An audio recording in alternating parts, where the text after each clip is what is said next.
Hello, this is my lesson plan. I'm going to walk you through it. Content Standard reads HSS 652, reading, discuss the significance of the Iranian invasion.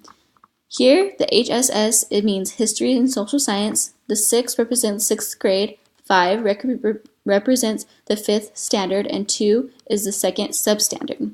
Now we move on to learning objective. HSS 652 reads, Scholar will be able to discuss the significance of the Iranian invasion through a summary, debate, or opinion validating, including at least 3 key events. The level of Bloom's that is applied in this learning objective is evaluate. The engagement that the teacher will go through is asking the students to determine prior knowledge of the early civilization of India prior to the invasion.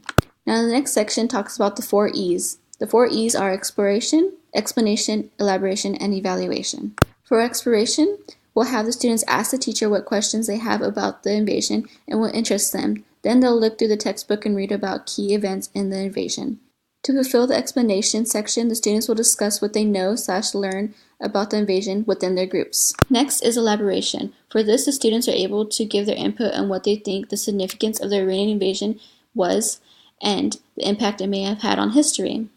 The last E is evaluation. For this, the teacher will intertwine questions throughout the discussion in order to determine the students' understanding of the importance of the Iranian invasion.